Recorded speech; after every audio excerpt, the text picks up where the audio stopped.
Hello, hi, namaste. I'm Momita, your transformation coach. It's been indeed an awesome journey. I'm here to publish my seventh episode, and the love, the feedback, the encouragement that each one of you have been sharing in terms of WhatsApp, LinkedIn, Facebook, even the YouTube audios have been getting a lot of views. Thank you so much for that. Thanks for making my podcast journey an encouraging and transformational one. Today, you can already listen to my excitement. I have a old friend, colleague, client, Sanjay Khorate, and it's been a while since we have connected, since we have spoken, but he has finally accepted my invitation to come on my podcast show, and I'm so happy to introduce him to you. Sanjay is a seasoned business leader with over 2 decades of experience across multiple industries, including fast moving consumer goods, telecom, paints, retail, and information technology. Throughout his career, he has demonstrated a talent for solving complex business challenges by leveraging people, processes, and technology to drive growth. Meet Sanjay, a poet at heart with a deep love for meditation, trekking, and running. Nothing makes him happier than being outdoors surrounded by nature's beauty. As a family man, he cherishes spending quality time with his loved ones and has a small circle of close friends whom he values deeply. When not exploring the great outdoors or spending time with family and friends, you can find him lost in the world of poetry. Writing is his passion, and he finds immense joy in expressing himself through words. He dreams of moving to a cozy farmhouse where he can continue to enjoy the peace and tranquility that nature brings it. Overall, in his own words, Sanjay says, I'm in a happy space, grateful for the blessings in my life, and excited about what the future holds. And in our words, listeners, stay tuned in because definitely this is a conversation that you don't want to miss. So let's welcome Sanjay and show him our love and encouragement. Hey Sanjay, how are you? Hi, Momita. Good to connect with you after a long time. And I'm so glad we are connecting on this platform. Who would have imagined me in a podcast and you as my guest? Uh, Sanjay, this is something that has been on, and we have spoken earlier also, change, transformation. I think both of us connect to that, and both of us have also gone through it. So, when was the first time that transformation came across you? And perhaps what triggered that? Yes, I have been thinking on this particular word transformation from the time, you mentioned that you would call me on a podcast and we could do some experience sharing. Uh, so honestly, it's really difficult to pinpoint when and how. But if I just look back and try to kind of pick up certain instances, uh, I think there have been, I would say, some external shocks, if I may say, uh, which would have led to what you call as a transformation. So I will come to what my understanding of transformation is, but I just want to uh, sort of place the instances, more for for us to be on the same page and for the audience to also sort of appreciate what I mean by an external shock. So I think one of the things that happened to me a few years ago was a facial paralysis, and I was in an on-site assignment in Singapore, all by myself. And the morning I get up, I uh, kind of get up and sort of trying to brush my teeth, and I see that water is oozing out from one side, and I don't have a control. I thought it might be just a momentary thing, and I continue just leaving it there, not really thinking about it. But then when I go and have my breakfast, I realize there's something different. I'm not able to sort of get a sense on one side. And even then, it was just maybe a situation to handle. So I visited the local doctor, and he then kind of confirmed that this is facial paralysis. And then, panic started because I was not understanding how this happened, why this happened to me. I had to talk to my management and immediately come back to India. And then, I probably got to understand that it is just one of those things that can happen to anybody, maybe one in a million, but it can happen. And we just need to kind of go through it. So went through the medication, the physio, and then, eventually I was out of it. Uh, so if I look at, what transpired here, and finally the change that I went through personally, I would probably call this as a transformation.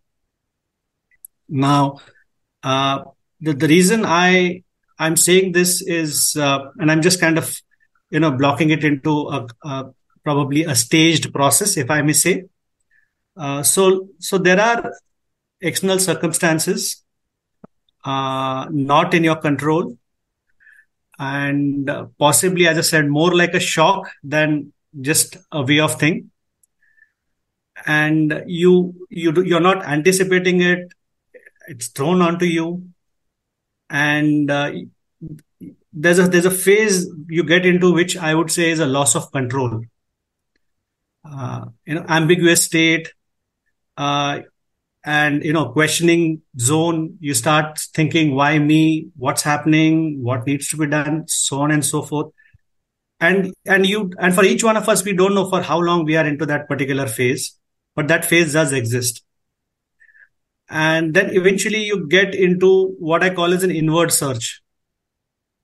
You start reflecting, you start mulling, and it's all about how do you get out of it, what needs to be done, and then you start moving into some direction.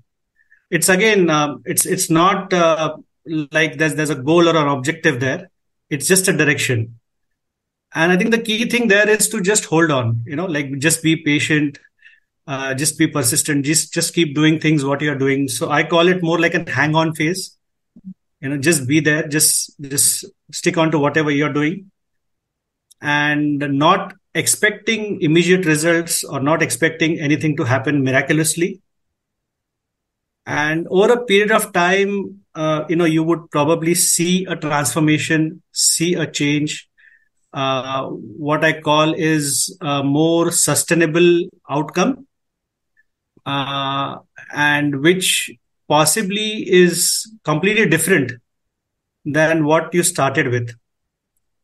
So all this, as I said, the stage of an external shock, then an ambiguous phase, then an inward search, and then kind of just working out through a disciplined way, just hanging on, sticking there, and then possibly you start seeing a transformation.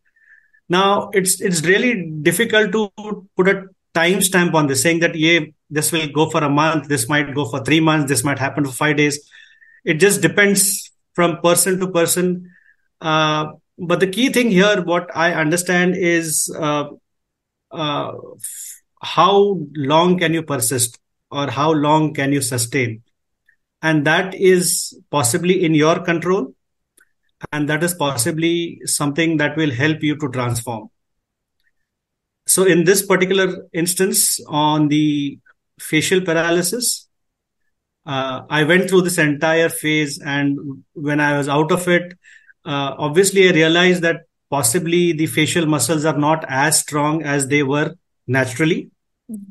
But then I had to look at what went wrong. So, I realized probably my immunity levels were not so great at that point in time. In the sense, maybe a lot of travel, not really taking care of your health, uh, and mix up on priorities. I think all that you realize has taken a toll. And again, this doesn't happen instantly. It's over a period of time. You don't realize it. But it does, I mean, it does shake you once, and then you realize that if this does not have to happen again, then what are the changes you need to bring onto yourself. So that's where I started looking at focusing on self first, prioritizing self in terms of the health, in terms of the mindfulness as a practice, so on and so forth. So that's my sense of what transformation can be. There has been another instance, if I can share, and that was more of a, I would say, an emotional trauma. Again, I don't want to kind of specify what the incident was, but because it has other people in the setup, and I do not want to sort of bring them into this situation, but it actually got me into a shell. uh, I mean, I was a, I would say, confident or an overconfident person, prior to that, thinking that whatever you do, you can kind of win the world. And I came from that particular pedestal kind of just down, and again went through that entire gamut of emotions. Why me? I was not, I was not there at all, but why was I pulled into this situation, and all of that. Fortunately, somebody recommended me to join Vipassana, and I would say that was the one of the biggest gifts I would have got at that point in time. Again, Vipassana just changed my overall thought process. It brought me to a point where you just are more into an acceptance zone. Whatever happens, good or bad, it's there. So just accept it, and then start moving ahead, rather than thinking, is it good for you or is it bad for you? No, just accept it and move ahead. So I believe that transformation of the mind, or the transformation of the thought process through Vipassana, was a one big gift, a one big takeaway that helped me to probably stand stable, be it any emotions, be it any ruffles going at, be it any storms. I believe that is something that I carry strongly, and it still holds me in good stead. My God, I really don't know what to say right now, Sanjay. I think the two words that immediately come in my mind is thank you. Thank you from the bottom of my heart of sharing such personal stories here on the podcast. I think the other word that comes in my mind is courageous. Uh, it needs a lot of courage to sit, talk, and God forbid those days should never come back in anybody's life. But I guess one question that I was asking in my initial episodes where, like, is transformation internal or external? And you have taken care of both here in terms of, where depending on the situation, the journey that goes ahead, first it could be external and then you go through that internal journey, or it's an internal trigger and you go through an external journey. So I am humbled to be here on the other side right now, Sanjay, and I'm so happy that we are doing this. And you said that you were always overconfident, but I never felt that while interacting with you. You have been someone who's been very grounded, Sanjay. I think that is one critical quality of anyone going through transformation. And for my personal self also, I'm very happy because if I am grounded, that helps me sustain and accept, and it's much more easier then. Of course, that moments are not easy. There's so much of emotion. So that was also another question that I always dealt with. Like, how do you manage that, I would say, uphill down emotion that goes across why me, the victim mindset, and very nicely you have articulated and started on a very powerful note. So my question to you, Sanjay, is like, Sanjay being Sanjay was able to do it. But now when you look back, when you reflect back, and I'm taking this liberty to ask you, some few blind spots, possibly that people should look forward or be proactive that they may come across during this transformation journey? Yeah. Um, so, you know, yeah, I think blind spots, or as you mentioned that things to be aware of. I think one of the things again is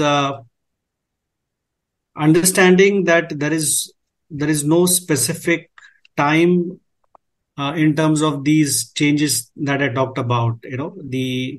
The flux phase, the ambiguous phase, or the phase where you start doing things and uh, kind of expect immediate changes, transactional changes, but they don't happen.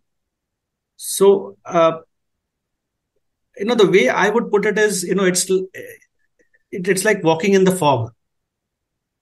You know, uh, you're not able to see anything there.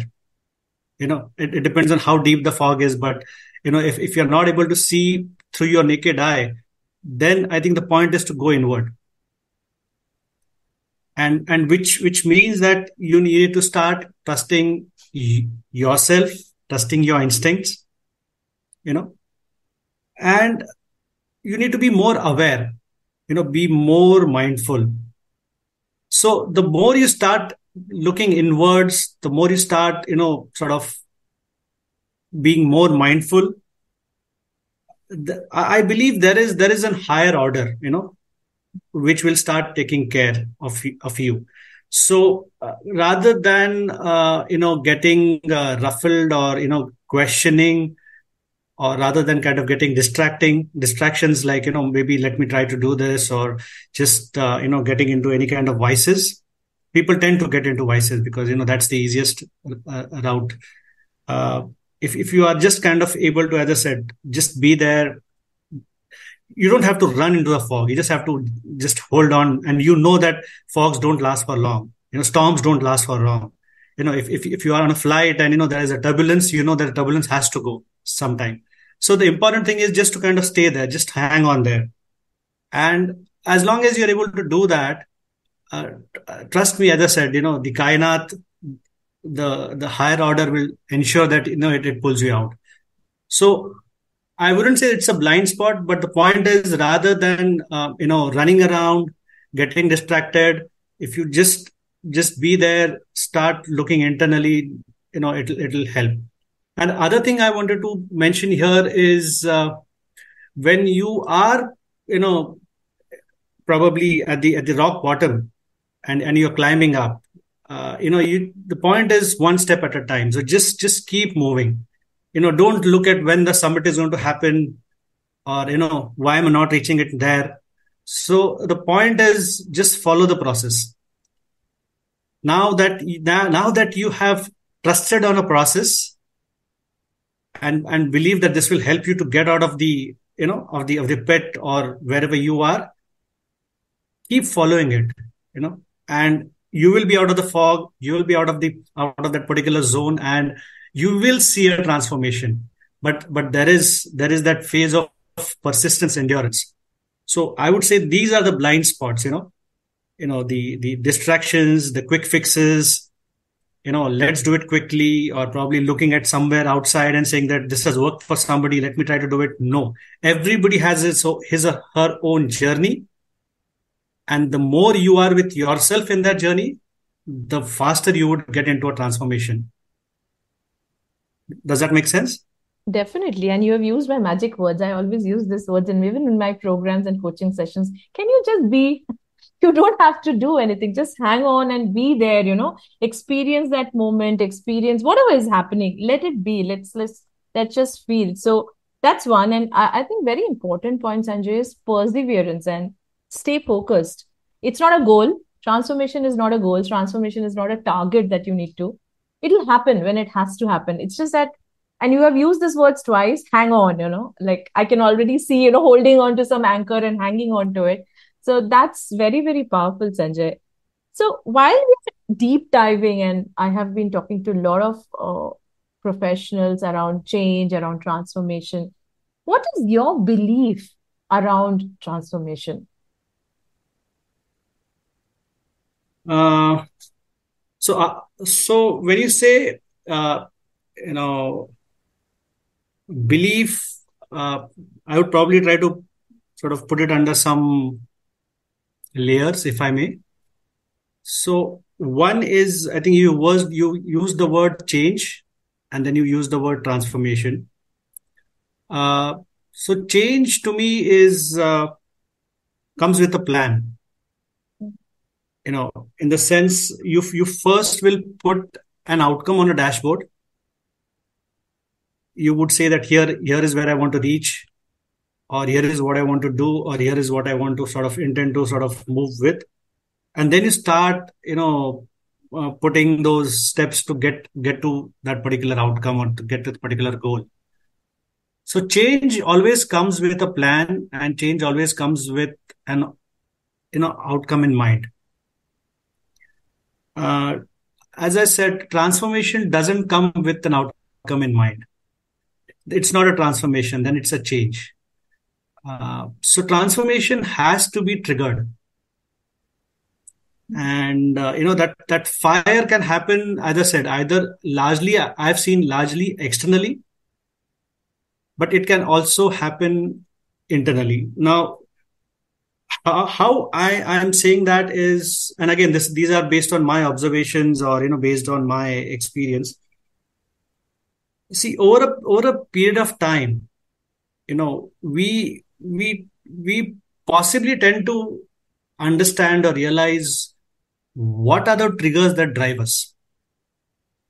In the sense, when I say external triggers, or when I say external shocks, these are possibly threats, these are possibly risks, these are possibly dangers that have come to you in some form. Like, for example, it could be a loss of job, or it could be some health situation, uh, anything. So this is just, this has fallen onto you, and you then start moving to see how you can get out of it.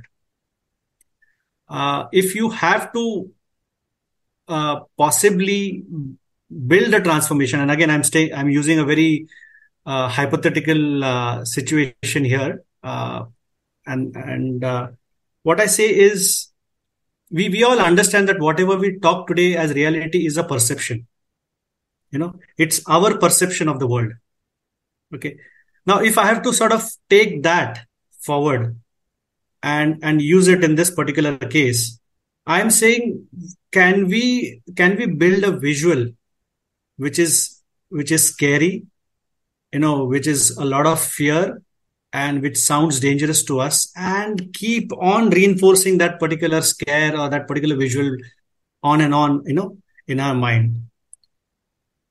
So, it's like, rather than something coming from an external force and hitting you, and then you kind of grappling and running onto it, can you build that visual which is absolutely a scare, and see if that can sort of be the first trigger. It's like, if you have to have a nuclear reaction, you need to have that first trigger to have that explosion happening.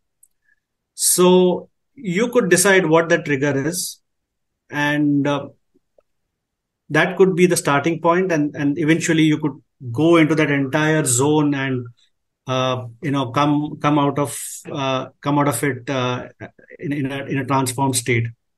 Now, possibly, there's a scale of transformation here. Okay, whatever possibly could be happening from a factual basis based on external triggers might be a quantum of a transformation, but these transformations could be something that could still displace you, get you from one orbit to another orbit. So it's worth experimenting, doing this for yourself. It's like, if you have to go faster ahead, you need to kind of rebound back a little. So get into that pain zone intentionally, with a lot of visual, with a lot of emotion, with a lot of feeling, name it, and all of that. and then you can possibly chart a different way, because transformation says that you move into uncharted territory. It means that you move into a zone which you have not tried ahead, not tried before, an uncomfortable zone. So why not get it done for yourself? The more worse you can visualize yourself, the better you will rebound and move ahead faster. It's a very interesting perspective. We do talk about comfort zone, panic zone, right? And when you were explaining this, I saw those circles, and what I liked is also, push yourself into a zone so that you're prepared and perhaps create that trigger if nothing is happening. So possibly instead of getting impacted by the environment, why not be prepared or create something? And I guess that also was my one of my questions where, can it be triggered? Need it be a process? So I'll skip that at this point. And possibly something that I come across and a lot of coaching conversations, Sanjay, and people do go through changes, people do go through transformation, and not everyone is able to articulate it the way perhaps you are blessed to, or maybe I'm blessed to. So, what do you think is the way that one, that they should talk about it or they should articulate? And two, when they are going through that process, what is the role that you see their family, their close ones, how is it impacting their environment? What would you say to them?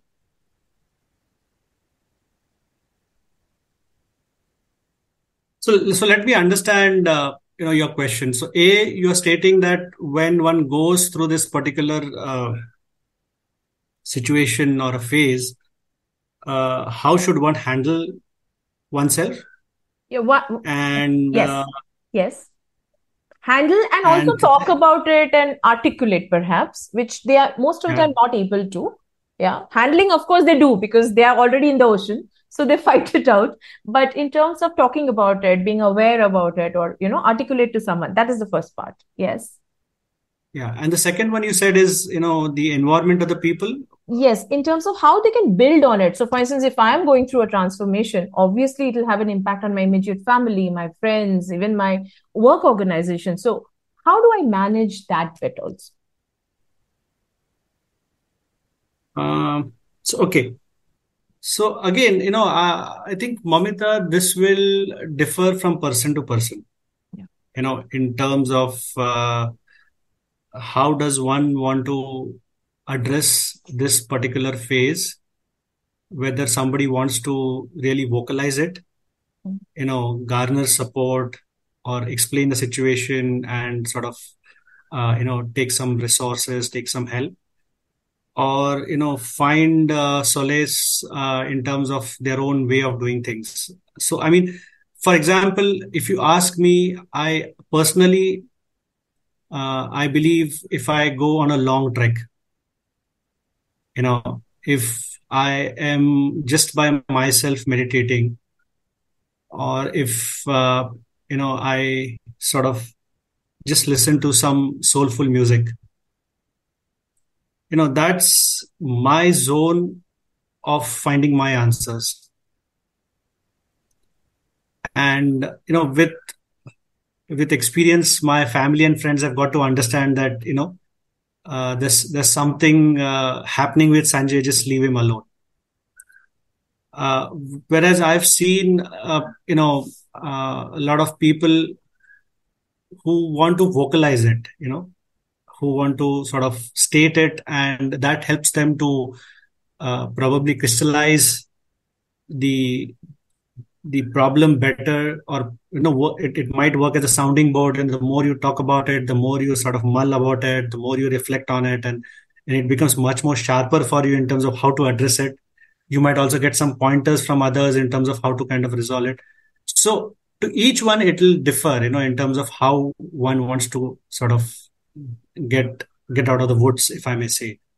There cannot be one um, straight jacket way of saying that this is how you need to sort of address it. The point is, I think we are aware, we have this anytime you get into a perceived risk situation, you have this flight fight syndrome. Yeah.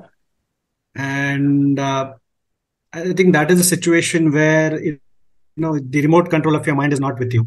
there's no logic at that point in time. It's your survival instincts. So I liked what they did in Three Idiots, where Amir Khan used to always say, "All is well, all is well, all is well." So if you have to really communicate, I think communicate with yourself first. So in that survival phase, the more you communicate with yourself, saying, "Yes, sab kuch acha hai, all is well, I'm coming out of it, I'm good." I think that's the response that your mind needs. And then once the mind gets that particular response, it releases that survival instinct, whatever it has been doing, without your control. And then the sensibilities will prevail, the feelings will come. So the other parts of the brain will start taking control, and you will start thinking rationally, logically, all of that, and kind of moving into that set of putting up a process, building some logic, all of that. So to kind of put it short, I think the communication has to be with oneself, and it has to be more of a positive reinforcement communication, saying that all is well. And I think the more you do, I think you're releasing the control of the survival brain, and allowing the other parts of the brain, the brain that controls the feelings, the brain that controls the logic, rationality, to start kind of taking charge and kind of guiding you out of the fog. All is well. You got reminded of, I can do it, perhaps that's another self-talk that we do, reaffirming that, yes, I can and I can manage. But yes, Three Idiots was a classic for anyways. So coming back, Sanjay, I mean, since we are talking of transformation, if you take a pause, and you spoke about meditation, you spoke about reflection. So if you take a pause, is there anything in your life you would like to transform? Maybe the past or maybe the future, according to you? Yeah, as I said, transformations are largely, significant or quantum change you would want to have. And mostly, they come with an external trigger. But, just by my uh, experiment logic that I talked about in terms of inducing a transformation, I'm, I mean, it's a work in progress in terms of, wanting to be your best version. And what I, you know, okay, let me put it in a context here.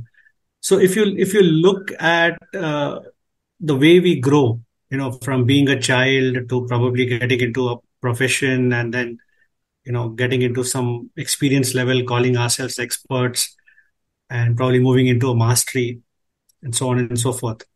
Uh, we probably tend to add a lot of quotes onto ourselves, layers onto ourselves, and I have possibly come at a stage where I think that I should be unlayering now, pulling out all those layer and getting back to be a child, which essentially means a couple of things for me.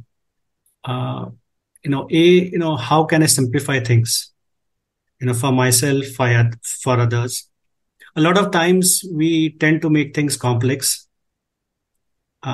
So how can you simplify for yourself, for others? That's one thing. The second, as I said, from the experience of Vipassana and, meditation and so on and so forth, acceptance, acceptance of the situations the way they are. So that's another thing. And if you look at when I say a child is just pure, in the sense, in terms of the way it would express, the way it would probably sort of, there are no, external sort of, uh, forces that work on a child. The child is just on its own.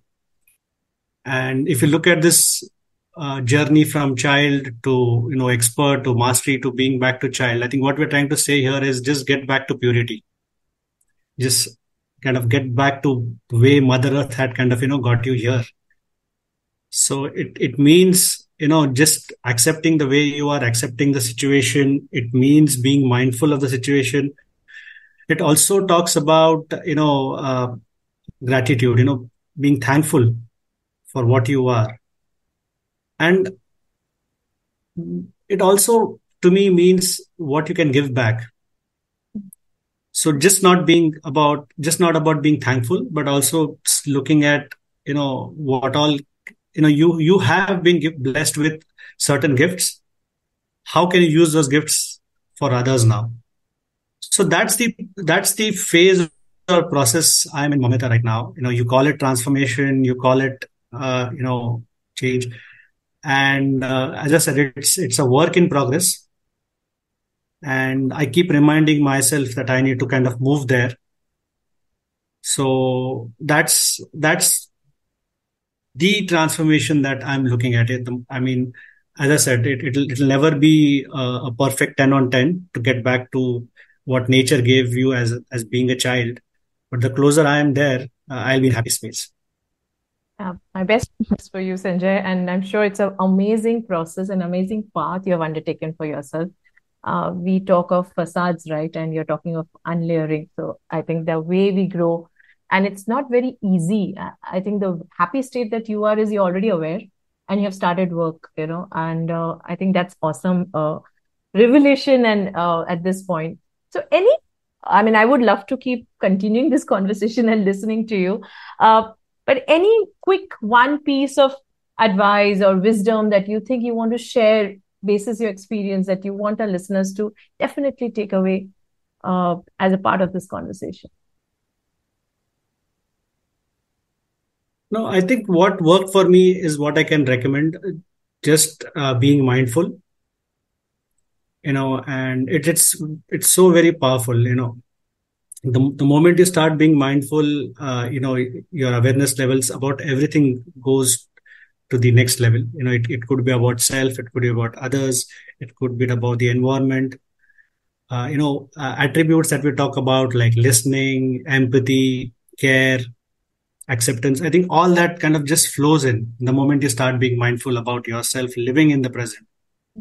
So my, one, one thing people could try doing it. It's, you say that you do it for 21 days, it becomes an habit.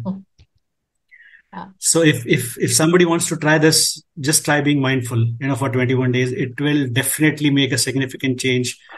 Trust me, I think I can vouch for that. Wonderful. And being mindful, I guess one of the challenges today is its world is so fast, right? Every time and everywhere. And I think that itself is a quick challenge to pick up. And 21 days just flies, right? Time just flies. So, Sanjay, thank you so much. And our time has also gone by. Lovely talking to you. And I'm sure we will continue our conversations otherwise. But it was a pleasure interacting with you on this platform. Thank you so much. Absolutely, Mamita. Let me thank you also, because it made me, think and put my thoughts on this particular topic. I mean, initially, you were aware I was hesitant because I was not sure whether, I can talk on transformation, but this was good in terms of experience sharing, and just, you made it so easy, kind of the conversation was just seamless. So thank you so much. And thanks for this opportunity. Thank you. Thank you.